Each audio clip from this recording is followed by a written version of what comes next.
stop, calibrate, and listen. FloMuDae with a podcast mixin'. We grab a hold of you tightly, flow like a penny right day and nightly. Will it ever stop? Yo, we don't know. FloMuDae is ready to go. Go, go, go, go, go, go. Welcome to the FloMuDae podcast.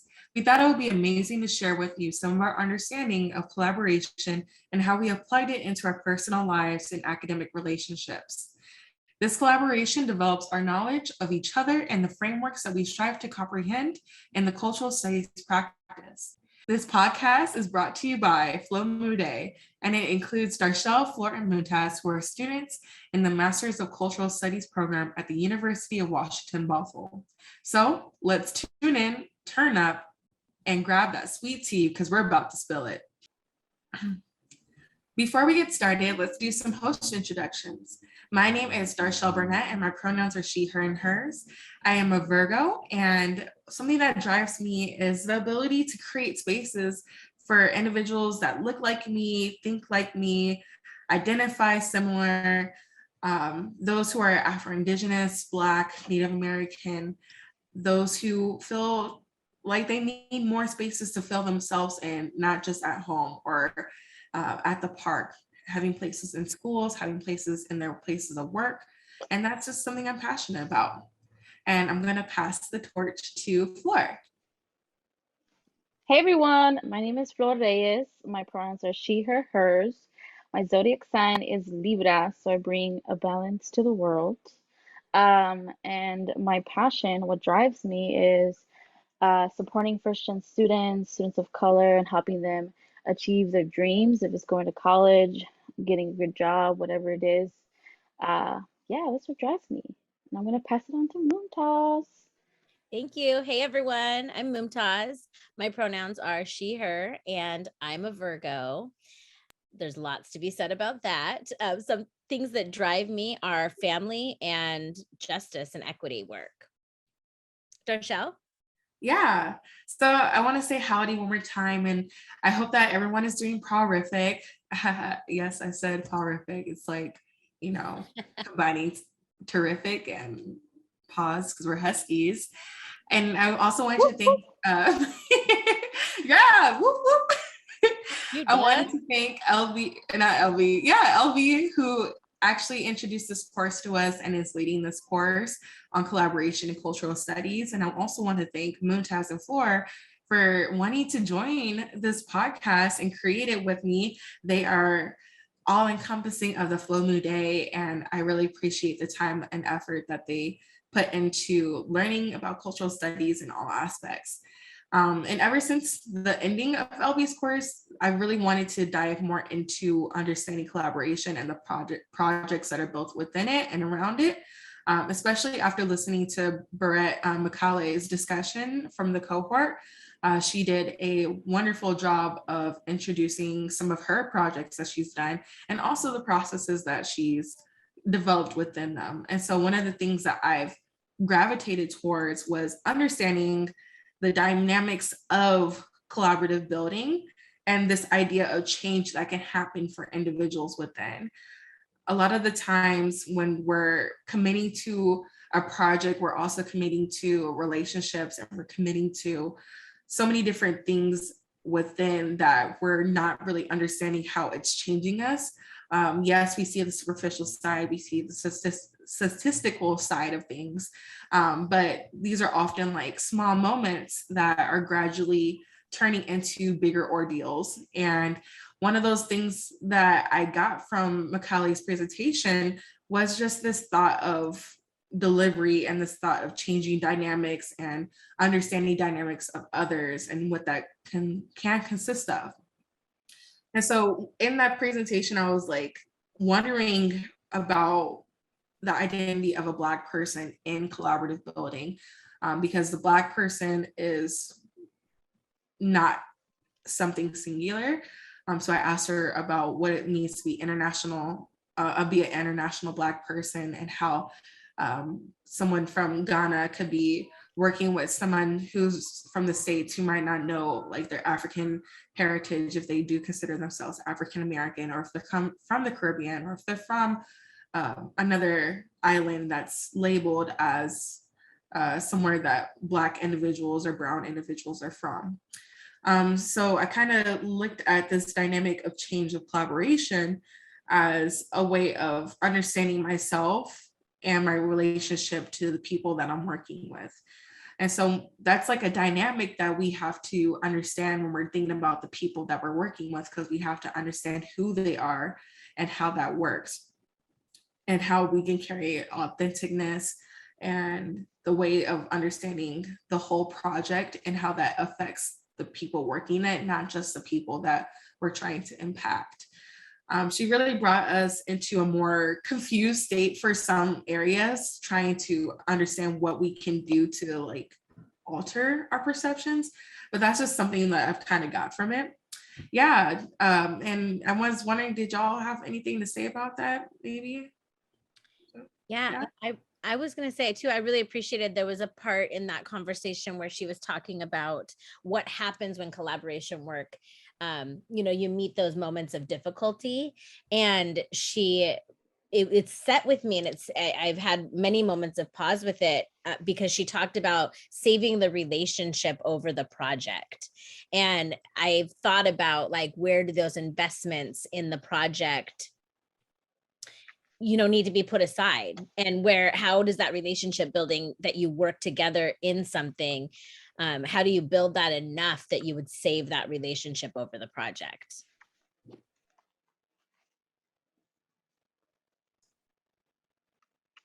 Yeah, I think you bring up a good point, both of y'all. And I think one of the biggest things that I took out of this, you know, presentation, and also having Burnett with us, is talking about like multiculturalism, and when it comes to identity, and it comes to those intersections. And it's something that you did bring up, Darchelle, which was pretty, I think, important, because um, as she has this collective work through the diaspora of Blackness. I think Blackness is also multicultural. It's also there's a lot of intersections that go into that, and so um, it's not just clear cut. And I think when we work collaboratively as a group, we have to take those pieces into consideration of our identities, where we're from. And even some of us are still kind of discovering where we come from, who we are, and within our identities. And so I really appreciated her perspective on that, especially having to work with a wide range of folks around the world, and also in the Seattle area. So yeah, it was a great presentation, and I think that it's definitely more work that needs to be done. Um, yeah. Yeah, I really wish that I can spend a little bit more time with her to understand like some of the areas that we didn't have a chance to explore further.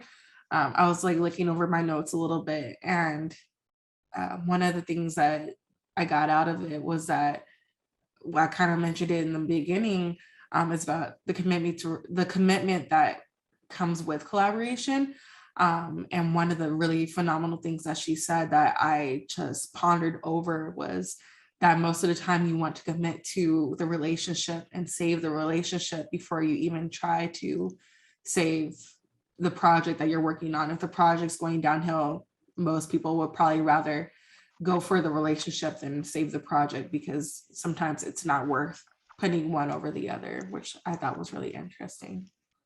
And and with developing these relationships and thinking about these commitments that we have with ourselves, with these projects, and with and with others, I kind of want to think more about fostering care in these spaces and what that could include. Yeah, I like that you brought that up, Darshell, because um, one of the one of the biggest parts of this course in particular that drew interest to me was the discussion around care. Um, and particularly when we read Moral Boundaries by Toronto. Um, we started talking about care and what it means. And I think we all had like a generalized version of what care means, but we also like when we think about care, we think of putting others before ourselves. When we think about care, we often associate it as a form of a burden. And sometimes it feels like care is also perpetuates gender, class, racial structures of power and privilege to the constructs of otherness. And so throughout this reading, they define care, um, and the general definition of care, but they also talk to us about how we redefine care, right? And one thing that really struck me when we talk about care is that care is very individualistic. And so, the way that they started to redefine care is viewing care as a species activity that includes everything that we do to maintain continuity and repair our world, that we can live in it as long as possible. So, what does that mean? That means care should include caring for objects, for the environment, um, caring not for the individualist, but for common relationships between individuals, between you and I, us three, right?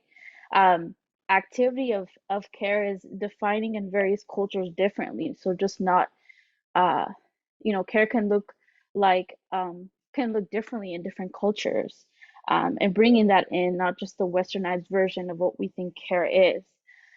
Care is ongoing, right? The care of living, active human engagement in the process of everyday living. So as we go through life, like, and care is ongoing, how can we redefine it so it's not just this individualistic, this way of just giving and not receiving as well. So for me, I was just curious about like, what is our current way of thinking about care? Like, what do y'all think about care growing up in society, and how can we redefine it based on the reading that we had for Toronto's work? What do y'all think? Yeah, it's really interesting that you brought this up because care is something that I have been struggling to figure out in this process. Even though I am trying to work through thinking about the relationship building and how that changes and how that dynamic is structured.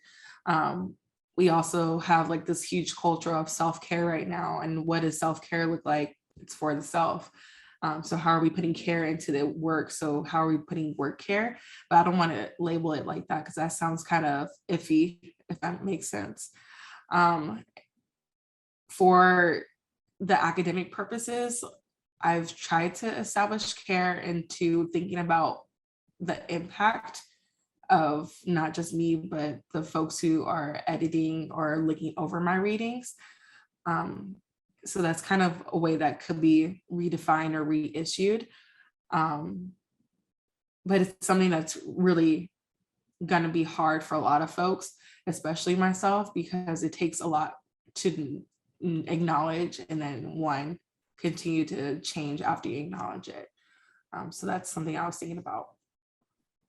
Yeah, and it's one of the things that has come up for me a lot too, is who usually gives care, and that all of that, our readings and our discussions that week it really made me think about that as a brown woman and someone who has kind of jumped into that role often in my life, to be able to have a chance to sit back and think about why I've done that.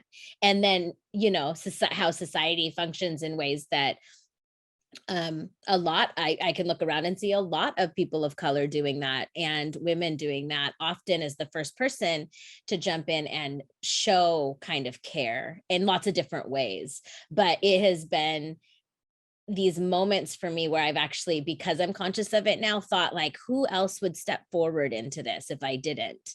And I've watched that happen, and I've watched other people step into that, not as, but it's actually a funny thing because it's hard for me to to stop, because it's such a practice. But with cultural studies and with these kind of moments of reflection that we've had, to see that this is something historically rooted has been really interesting. And so at least it's given me a little bit of comfort in taking the discomfort of not jumping into something that my body and my practice automatically wants to do. So this is such an important conversation. I'm glad that you're having it. No, yeah, thank you for your feedback because I think the biggest part of when I think about care is like I automatically think about my mother because she's cared for me all my life and she's also a caregiver. And so like there's just so much like negative connotations about care and how much, when we talk about you put yourself first before yourself. And you see that in such a negative light. But when I think about my mom as someone who cares, like I think it's also a powerful thing. I think, she's a super mom. She's done so much and it's not seen as something like heroic or something that like is powerful.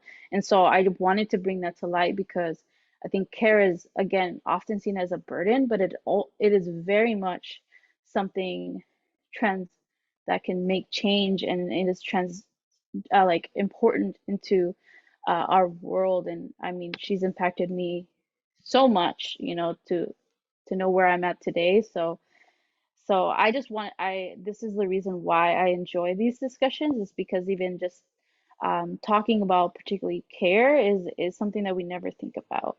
And so as we continue to rethink and redefine what care work is through collaboration, it also makes me think about how we set those boundaries, right, across various spaces of collaboration and how we do it together. This is stuff that I think about a lot and work, one of the ways, like with thinking about navigating constraints and boundaries in any collaboration work, there's different ways that we do that in different spaces that we're in, right? So I think sometimes constraints and boundaries, they can feel like we're being held back, right? When people, maybe that they're boundaries that are set by others, but we can think that we're being held back in our ideas. But I want us to think about ways that can actually help us connect. To have great constraints and boundaries and collaborative work can actually help us create ways to connect better and more effectively and to bring people, across a lot of differences together in that work. One way that I do that professionally, I work in higher education. And so my role is really to be the liaison between the students, the faculty, the administration, and that bureaucracy. I hate bureaucracy. I'm not afraid of it, but I hate bureaucracy. And I hate it for students because it has very intentional ways of like bringing people confusion, right? And so there has to be a lot of collaboration work in that role, in my role. And I realize how difficult it can be when students don't have access to faculty. So I think of ways when I have more of that because of my position, I have more access, ways that I can bring student voices into faculty conversations, and it's just another way to advocate. It's another way to take a boundary or a constraint in the traditional roles of a faculty staff student relationship and break that down in different ways. And that is a different way of thinking about the boundaries and work because I think about them differently personally, even though we know that a lot of this stuff intersects. But personally, as a mother, I'm a friend, I'm a sister, I'm a wife, and all of these, I have to organize my time really well to make sure that I have room to be in those spaces and to be present in those spaces the way I want to be. And so I'm also involved in my community, and how do I have time to do all of those things and to create really good and effective boundaries for not only myself, but to be respectful to those that are created by others in the work that we're doing together. So one of the things that has worked for me really well is, and the space that I do a lot of my work is at my kitchen table. So I do that in the relationships that I have, professionally and personally. But I organize from there. I bring people together in that space. We join in person. I do that over the phone, over Zoom. I like to do letter writing campaigns that really like create another space of connecting, but it doesn't have to be in just one particular way, and really understanding people's capacities for what they can do and what, just ways that they might need to take their breaks in the work, but really understanding how that might, where those things might be. And in any of these capacities and boundaries that either I create or that are created for me, I think that, leading with love is really important in personal collaborations, in professional ones as well, but that also can be a little bit trickier. But I do think it's important to just lead with that kindness and that love when creating our own boundaries, right? In our own collaborations. And everything's going to be different. And I think like as one thing that has worked for one situation, you can't always repeat it in another one. So it might be like, oh, this worked before and I want to do that again. And because it's different people in that collaboration and they have their, own ways of being in that space, their own environments, communities, families, they've all brought us to these spaces very differently, even though we find ourselves together in them, right? But just kind of realizing something might not always work the same as it has in the past. I think for us, like right now too, in this cohort academically, I'm still learning on how to do collaboration and to think about that. Seems tricky for me to navigate right now. Because there's a lot of imposter syndrome. There's a lot of things where we're really, of course, we're coming in at different capacities. So it's how much does someone know about doing this work together? How much experience does someone have or lack of? And so I'm still learning that. But what I pull from in this situation, I'm really appreciative of Octavia Butler's Essentials to Success, because I think what I'm thinking about academically right now and what does success look like? And I think it looks very different for each of us, maybe. And it looks one way academically, and then it does look differently personally. But a couple of the essentials to success that Octavia Butler talks about are persistence and determination, thinking about our own self-discipline, trying to stay creative and imaginative in our work, being adaptable, having our own responsibilities, and then having sustained attention. Those are ones that there's more, but those are ones that really stood out for me. Are there any that kind of stood out more for either of you in any of those essentials to success, especially as we're thinking about success with constraints and boundaries and just working together? Yeah, I want to kind of second the adaptability one in particular, because it goes hand in hand with what Flor was talking about as well, with understanding care and the care that you have to have for others and that you have to have for yourself and the project. Because you have to, I kind of said it a little bit too, but you have to, one, understand the care that you're not giving, to be able to understand the care that you could give and how you can give it. So you kind of have to adapt yourself, and that giving care also means setting those boundaries. So like you said, what works for one person doesn't work for another. So I really honed in on the adaptability part, because everything's changing. We're constantly changing, we're constantly molding. And that's what also brought us here today, was being able to understand that there's shifts in our own understanding of how we're taking these collaborative learnings, because all of it just has us adapting. And that's where even in this master's program, we're here to learn, we're here to grow, we're here to unlearn, rethink, learn, teach, reach, preach. Not always in that order, but it's something that we've tried to develop over time. So that's kind of how I saw that in that piece, in her piece. So if you haven't read it, I would Yeah. leave it. Octavia Butler, that was pretty great. Yeah. A accumulation of many different stories and teachings that are built within it. So yeah, that Yeah, was I really agree. cool. I appreciate that. And I agree. People should get their hands on that right away. Flor, yes. I think for me, one of the biggest ones that I would say is the most difficult is for myself personally is self-discipline. Uh, because when you bring up like boundaries, like I I'm very much of like a people pleaser. And I, tend to put myself like care for others before I care for myself. And so, setting boundaries is sometimes difficult for me depending on the situation where I'm at.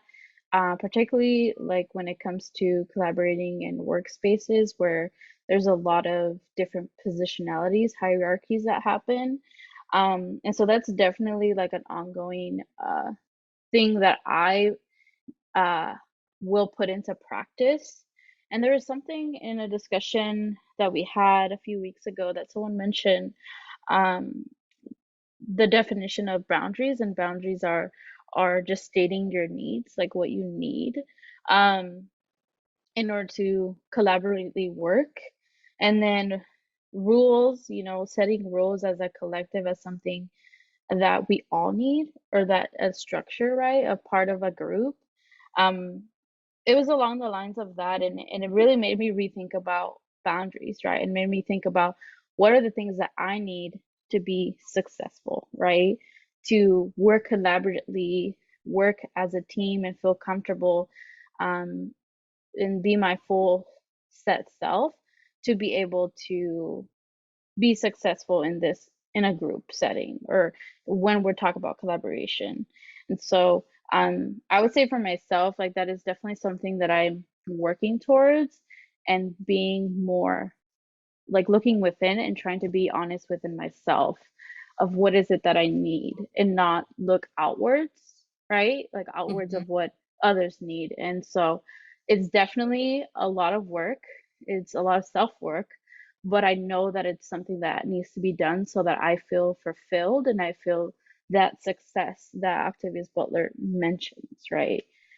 Um, yeah. Yeah, absolutely. And just how that success feels, looks, and is um, attained differently too for all of us. Yeah, thank you. I think the going back to Darchelle's thoughts on understanding dynamics and the idea of change, and Flor's reflections on the politics of care and how we redefine care. It makes me also think about just how with boundaries and creating, like you just said, Flor, it's knowing also how to ask for what you need, and just how important that can move something forward. So as we're all thinking about, what do we want to put our time into? What do we want to put our energy into? So the moments that we come together to do that work and have that shared importance of something, really being able to value ourselves enough to create those good boundaries to be able to make our work more effective, I think is so important. And I'm deeply humbled to do this work with you both. And just recognizing that, or you both recognizing, and us together too, that it's how important it is to find those ways to connect together. And along the way, as we do this work, to lead with this kindness too, and this kindness of thought is really important to me. Mumtaz, that was a really great way of putting it, because I really think that we need more change makers, and more folks who want to spread the kindness and think about the kindness and find the ways to connect. This podcast in particular, the way that we've set it up for today, it was really used for self-reflection and exploration. And I know that we, FloMuDae, hope that future cohorts that are within the cultural studies program are able to use this podcast and gain perspective of the changes that are experienced not only within collaborative learning, but within ourselves. I think that the differences that are between our focuses kind of range from the outlooking possibilities that further this work that we can do with others and that we can do with these projects that we turn into really great frameworks. And then perhaps in the future, we might take on these topics a little bit more. I think we kind of covered understanding dynamics and the idea of change. We covered politics of care. And then for Mumtaz, understanding boundaries. So I really want to thank Flor and Mumtaz for their wisdom and their willingness to share their learnings, their perspective, their truth. Moving forward from today's episode, I hope that you have learned something and that you took something from today. And we challenge you to take on moments in the future to unlearn, rethink, and teach your peers. And I hope you enjoyed this tea that was spilled, because, you know, we might spill it again someday. And yippee-ki-yay, peace out. Bye. Bye. Bye. Bye. Bye.